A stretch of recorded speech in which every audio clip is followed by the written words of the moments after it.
Hello everyone.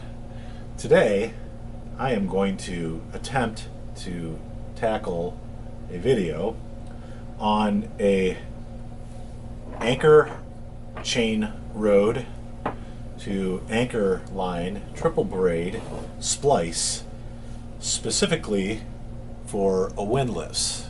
These are a very special splice because it requires that the end splice point be the same or less diameter than the chain. Hopefully not much bigger than what you see here. It will be a little bit bigger, but it's important that for this type of splice that you actually have it maintain a consistent diameter from start to finish, so that it can fit through the capstan of the anchor windlass. So since nobody seemed to be doing this online, and I've been doing this for 30 years, rigging here at Brands Marina in Port Clinton, Ohio, on the southern shore of Lake Erie. I do a couple dozen of these a year, so I'm familiar with this enough of this process that I feel confident with it. I've never had one come back on me, and I've never had anybody walk in and say they lost their anchor. So this is the method that I've always employed. It's always worked. It's a variation on Brian Toss's, the acclaimed riggers method for doing this splice, with a couple of different little variants. So anyways, we'll get down to it. So first, before you do this, if you're doing it with new, this is obviously a used piece of rope, which actually makes the process a little easier sometimes because it's a little stiffer and it holds its form, which is necessary.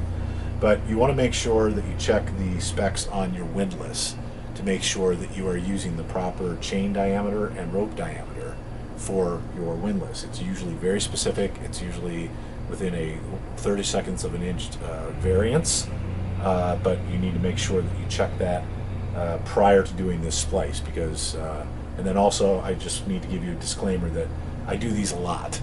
If you are only doing this one time, then you are taking your own anchor's life in your hands at this point, because if this splice fails on you, you will lose your anchor, and if it fails on you under duress, in a point where you really need your anchor, then worst thing can happen. So if you don't feel confident or you don't have time to practice this, don't do this splice. Take it to a rigger that has experience with these kind of things. That being said, what you want to do is, I normally start out by unflaying. You'll see this is a triple braid line. I'm usually going to do about a 2-foot section, and the first thing that I'm going to do is I'm going to unflay one of the strands. Now, it's very important while you do this that you try to not unravel these ends. That's why I've put a little bit of painter's tape on the end of this. And you also want to try as best as possible to just bring it around so that it maintains, and don't pull it too much. You want it to maintain this shape. You'll see why that's important later. But I'm going to go ahead and just gingerly unlay this one strand of the triple braid for about 2 feet, 2.5 feet. Bigger line, bigger chain. I usually go a little bit longer, maybe up to 3 feet. So once you have this first one unflayed, what we're going to do is we are going to thread this pair through the end of the chain. And again, we're just going to kind of gently. Now this is where I was very skeptical when I first read Brian Toss's version of this splice, because that is all that's going to be on the chain, just 2 of the 3 strands. And of course, I don't remember the exact percentage. I think it still retains like 80% of the breaking strength of the line, something along that lines. But in any event, that's how it's done. That's how you achieve this smaller diameter. So once you put those 2 through, and I usually do them 2 at once before unflaying. You can unflay it or unbraid them and put them through individually. Again, when you're doing this, try to let the ends just go free like this, That way you're not twisting, untwisting, or retwisting these braids. And we're going to take this all the way back to the chain.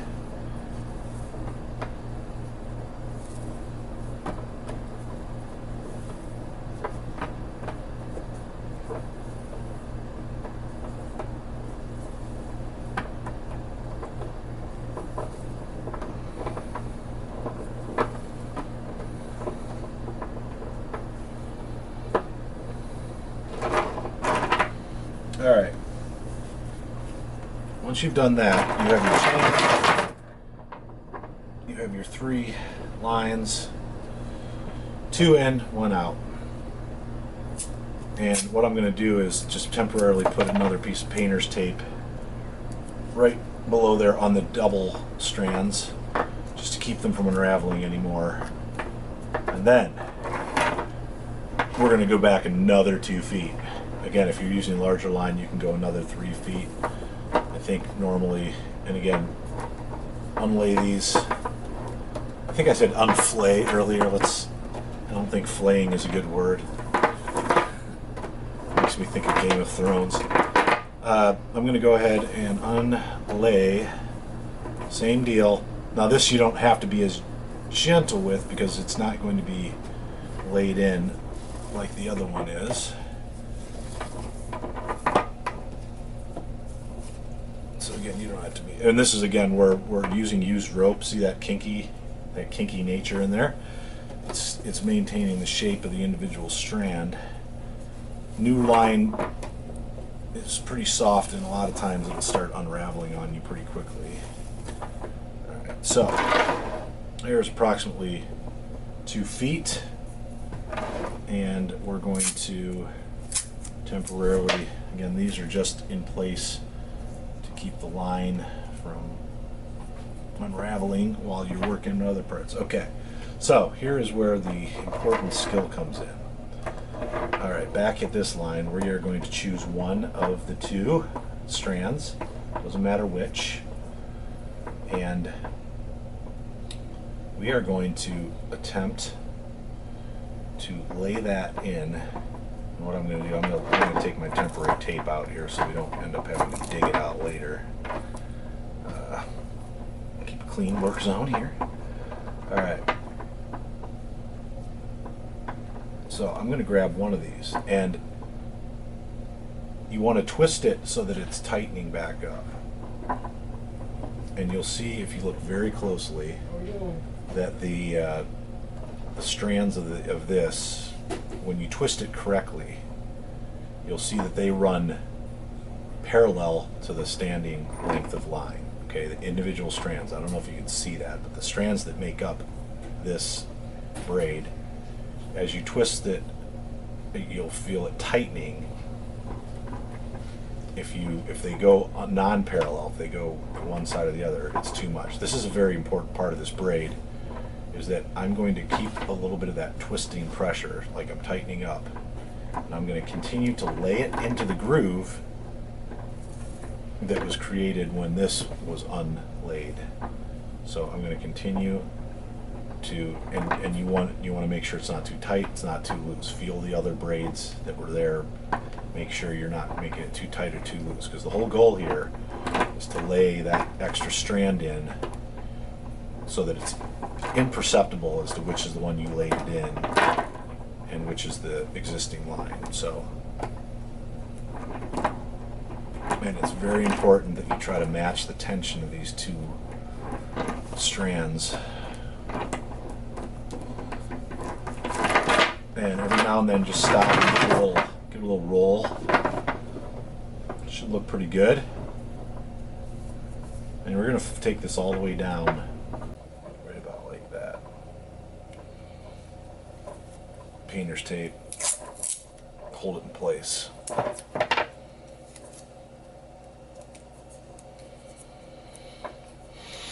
Okay, so now give it a little roll. If the line's big, sometimes you have to take it, put it down on the carpet, but you'll see I've now laid that strand in where this strand exited, and it looks pretty good. Looks exactly like the other line. Now I'm left with one more strand. All right, down here, this is where you do a traditional 3-blade splice with this one. All right.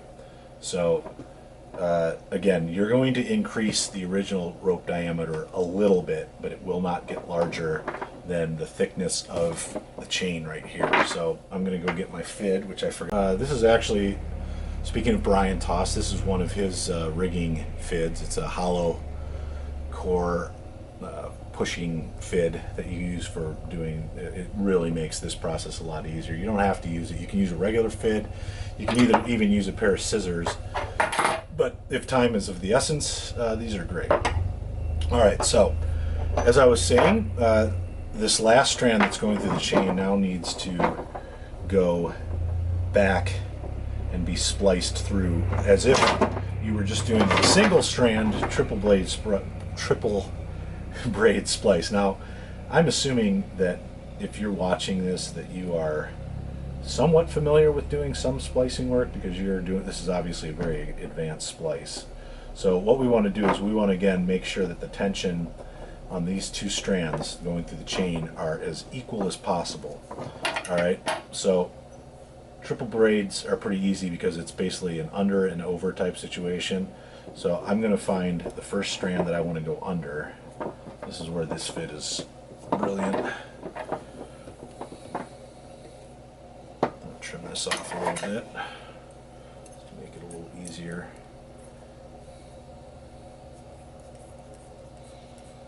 Sharp scissors are a must. Okay, I've been using these for 30 years. Favorite little scissors. Alright, so into the hollow part of the fid, pull it back out, and as you're pulling it through, it's very important that you allow it to kind of lay naturally and not to twist one way or the other, because sometimes it'll twist up like this, in which case you need to kind of twist it backwards. This one's coming through pretty nice. There's a little bit of a twist at the end, but again, you're going to pull it tight, and then you're going to relax it enough so that, again, these look fairly equal. Okay. Alright, so at this point we're going to continue our under-over. I'm sorry. There we go. And we're going to proceed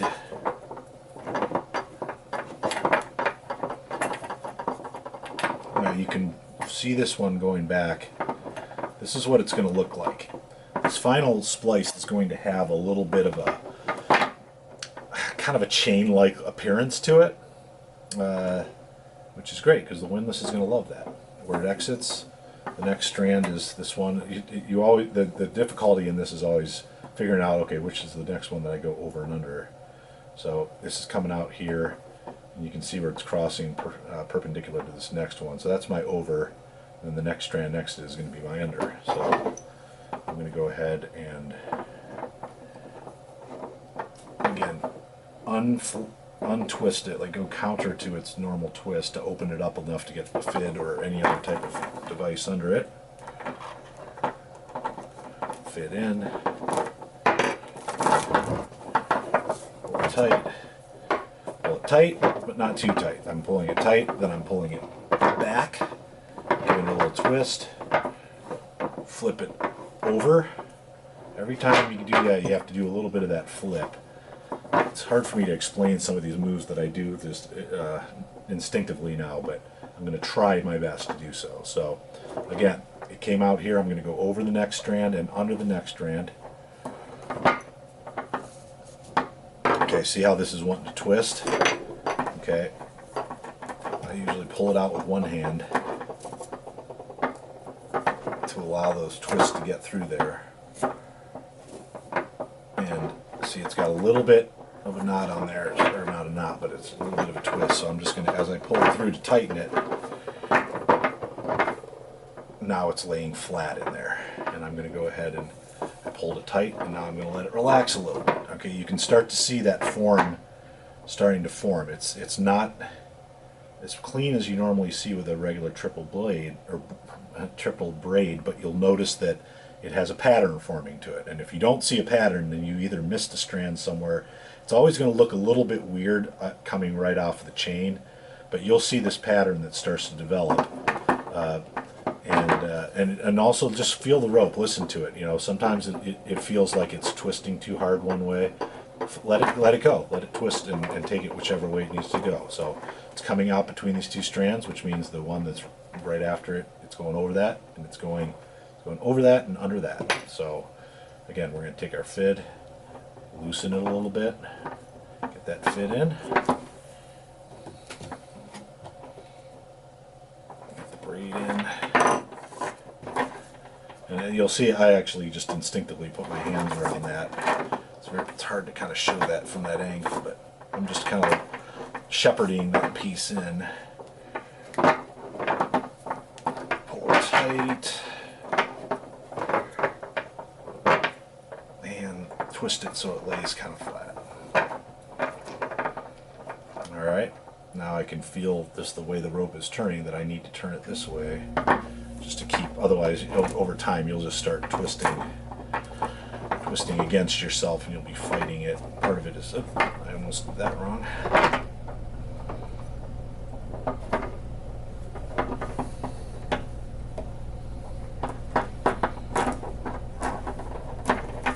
All right.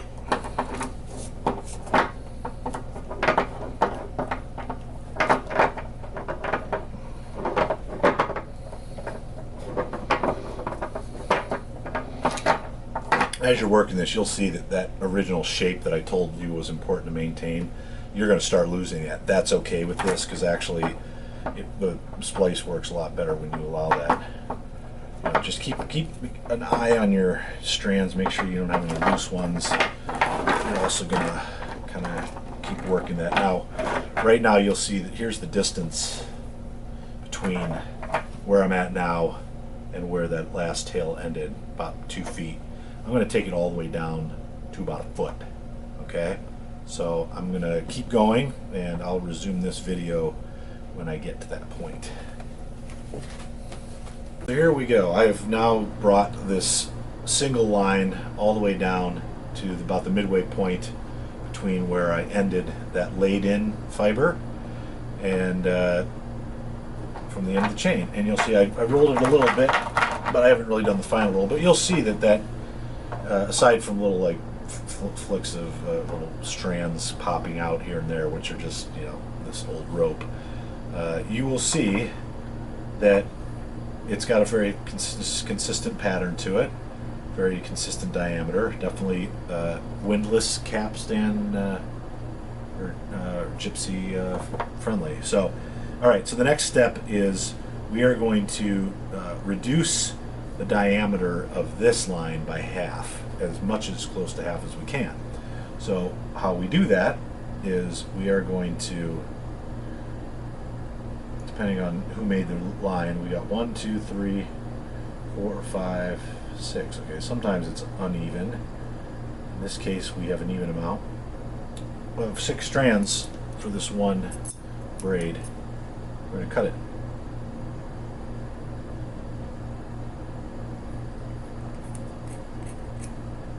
Okay, and we're just going to temporarily, just for the sake of, actually we don't even need to do that. Sometimes I do it just to make it easier, but yeah, we'll do it. Just tape this just so it doesn't get all ratty and messy here. This will eventually be cut short with a hot knife, and then the parts that I cut, you can just go ahead and unlay those out to the end.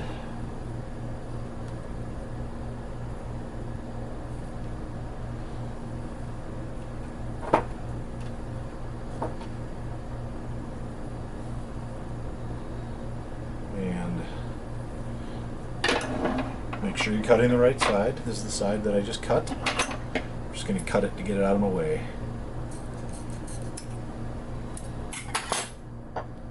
Alright, so after that, I'm going to continue to lay that in about probably 4 to 5 more tucks, about half the distance again. All right, so we're just going to try to get rid of, and all we're doing here is we're using half because we're going to be taking this, the original one that I unlaid is going to be heading back this way. And at one point I'll cut that in half too, so that we're trying to maintain a consistent diameter all the way down and a little bit of a taper too. So the taper is going to occur, well, you'll see. Stand by. So I'm going to leave that off to the side, just let it do its thing. And I'm going to continue braiding this one forward down to the standing part of the line.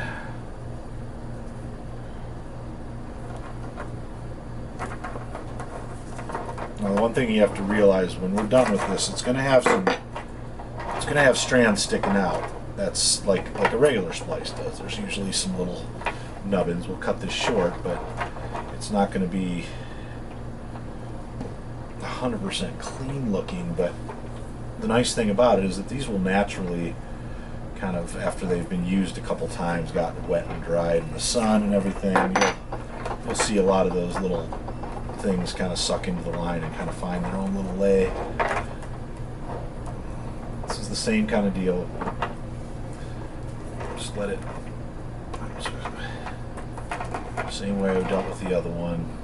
Just keep tucking it in.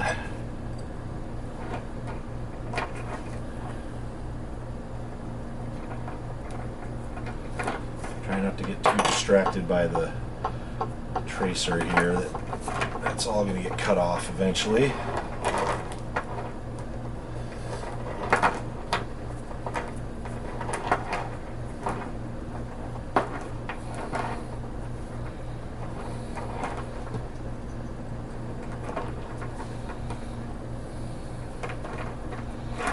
And on we go. You can see this is a bit of a time-consuming splice. That's one of the reasons why I typically charge about 30 bucks for it, because when I'm not trying to teach and I'm just having at it and I'm not getting phone calls, I can usually get this done in about 20 minutes or so. But I've had 5 phone calls since this video began, and I've been interrupted. Well, not interrupted by customers, but customers have stopped in to talk to me several times, because I'm doing this in our store, and but luckily it is a Tuesday and the phone is not ringing off the hook, as it usually is towards the latter part of the week, as people are getting ready to come up and use their boat for the week. Distraction during this process can be deadly sometimes, because you can really, alright, looks like maybe one more will get me to that halfway point. But yeah, if you can do this without being in a place where you're going to be distracted, especially if you haven't done it a bunch, please do. You'll love it. Alright, so there we go. I'm going to go ahead and tape that one off. Again, this is just to keep it out of the way later.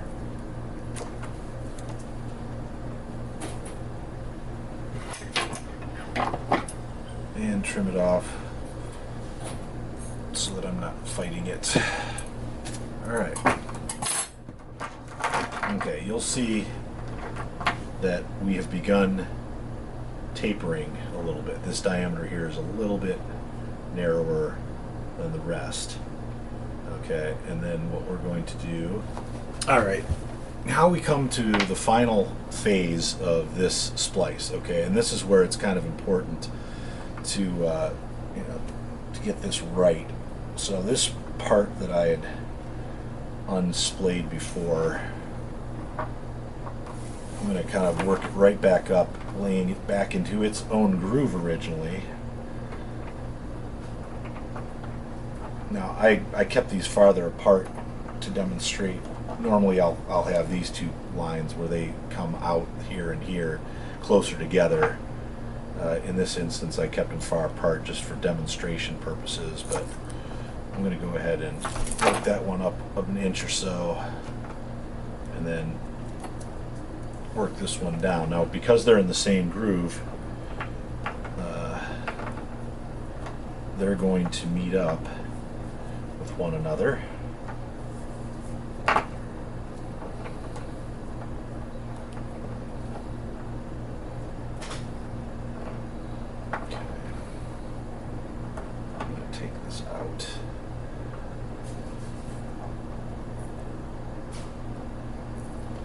This is why it's so difficult to do a video of this, because it's just, you're working in a very tight little area here, and you're trying to keep, it's kind of like a magic trick trying to keep all this stuff straight.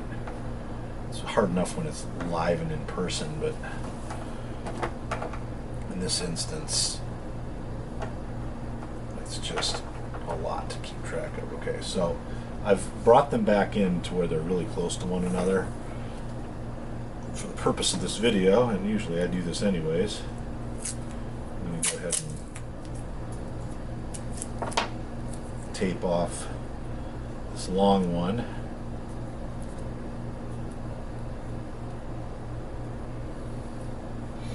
And cut that, just so we're not dealing with it, because this is like over 3 feet long now.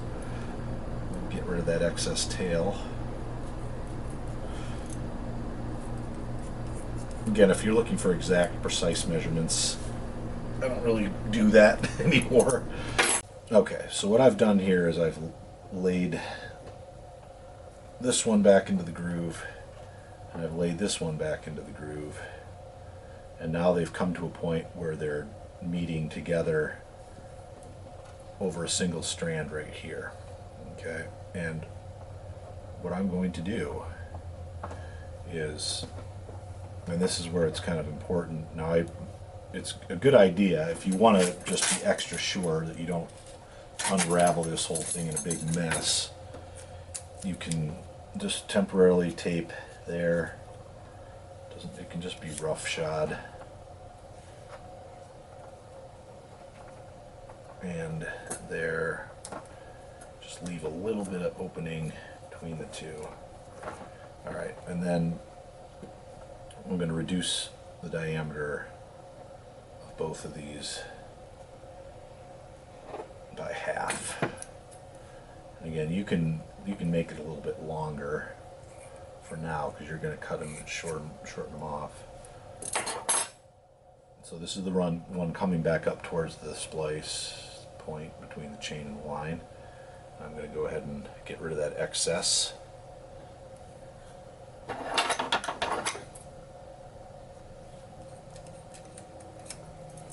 Okay. And then same with this. I'm going to take out half of that diameter, or 3 strands in this case.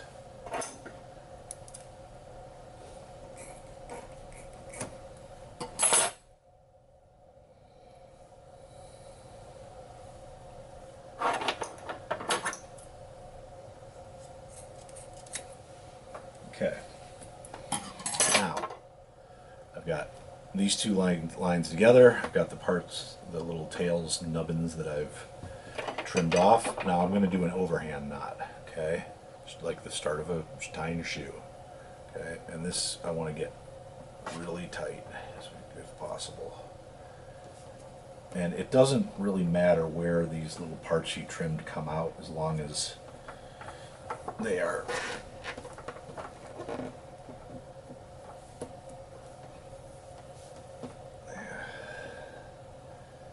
they're all coming out the same place and not just like willy-nilly. That one's a little short, but that's actually more close to the end of where it's going to be eventually. Alright, so you'll see after you've made the overhand knot, one's pointing one direction and the other is pointing another direction here. I'll just get this taped up just to make it less confusing.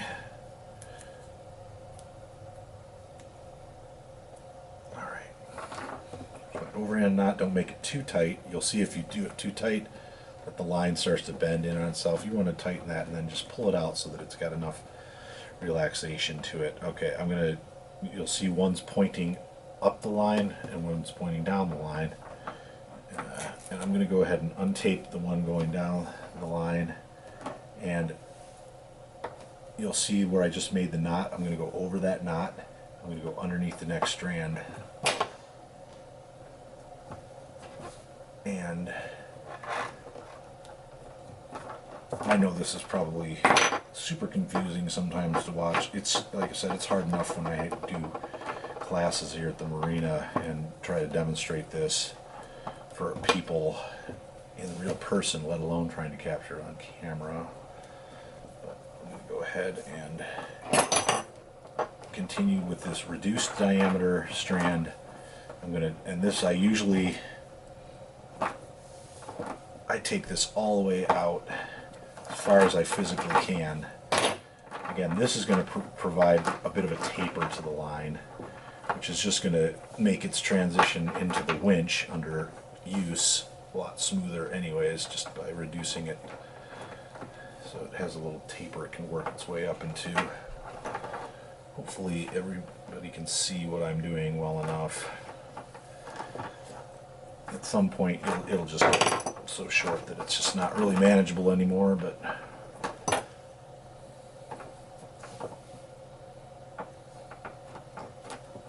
up we go. I guess this would be upstream on the little, towards the standing end of the line. Okay, this is about the last one I can really do without it getting hard to manage. Okay. And again, I'm going to kind of like pull and tug and let that kind of, that laid part that I laid in kind of do its thing, kind of lay naturally, and then go back to where I did that overhand knot. I know it can get confusing. There's a lot of little tufts sticking out here. I probably should have left that a little longer. There's that overhand knot. Okay. I'm going to undo that little temporary piece of tape. And same deal. I'm going to go over that overhand knot and under that standing strand. And now we're heading downstream towards the splice. Remember, this is 1/2 of the original strand that we unlaid, and we're heading right back up the line again.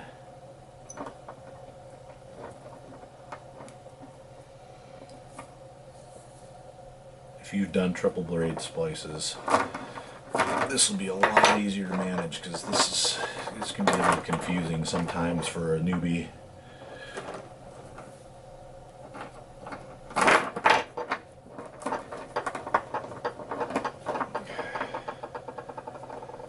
So this is where I cut my last one. We're going to head this thing right up the line until we get to pretty much where that one ends.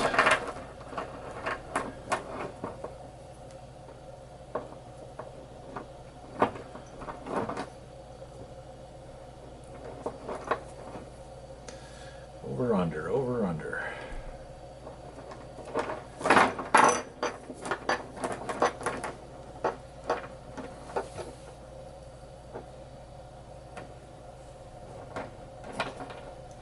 Free to fast forward if this is boring you, or watch the whole thing and do it the same line.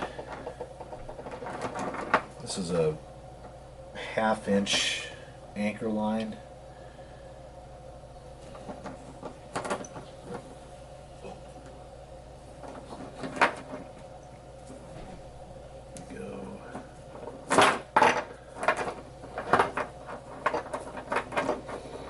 I will usually try to do it so we're that far apart. I'm going to probably do one more, because that'll end up putting it out on the opposite side where the other one is, and that kind of has a nice, well, it's almost the half size. You'll see it's a little thicker here, so I just like to eyeball it so that, again, I want the finished thing to just look like one continuous loop, or one continuous line. Any diameter changes. And that, actually, I'm going to do one more. That'll actually be nice, because they're both tucked under the same line, just in opposite directions. Just like that. Perfect. Look at that. That's a good look right there. That's how it should look. So, again, here we have the third one that's coming back down, braiding in. Reduce the diameter here, and then finished it out to here. We have the original strand that we cut in half diameter wise here, as it moved from here up to here, and then the half diameter came back and exited out here. And then this is the This is actually after we made the overhand knot. This is what was left going with half its diameter this way, and this is half the diameter this way. So now if you look at it, we have a fairly consistent diameter going all the way down. And what I'm going to do is I'm going to cut these tails to about 3/4 of an inch. Get rid of the tape.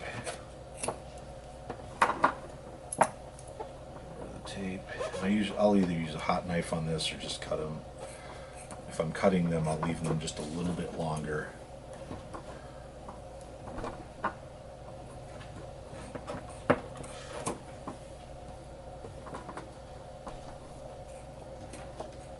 Not one over the other isn't really preferable. I just didn't bring my hot knife over for this demonstration.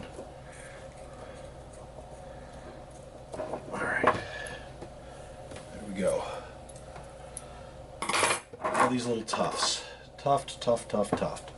Okay, so this is where what I'm going to do next is I'm going to finish this off by rolling it under my foot. So just use your hand if you don't want to see your foot. Just keep a little tension on the chain and just kind of roll it back and forth. What that's going to do is a lot of these little tails are going to kind of suck back into the line. If they're a little long, we can trim them a little bit. But give it some good pressure. I'm using the palm of my hand here. The carpet helps though, because it helps keep the line. It's a pretty important part of the process because it also allows kind of all the tension on the line to equal out and do its thing. And you'll see, then you can also just do like a baker's roll. Hopefully my head's not in the way. You can do a baker's roll here. And again, you can kind of trim these little nubbins out a little bit. It's okay if they suck in and into the line. That's kind of where they're going to end up over time anyways. But a lot of times when you do that roll thing, they're going to suck in anyways. Now,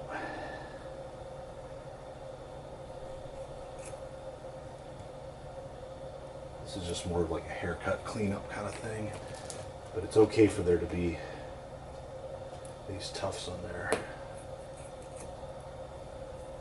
There's no avoiding them, but you can make them look a little cleaner just by a little trim. All right, there you go. Now, I will tell you that Brian Toss usually recommends whipping these with individual like waxed whipping threads. I used to do those, but the whipping ends up getting so chewed up by the anchor gypsy that, and it never really did any more to prevent these from unlaying, that I let it roll at that. And like I said, I've never had a failure on these, and I've seen plenty of my customers who use these. Got equal tension up here. You'll see that this thing comes down to here and then it starts to taper down a little bit. And yeah, that is a Anchor windlass chain splice. Thanks for watching.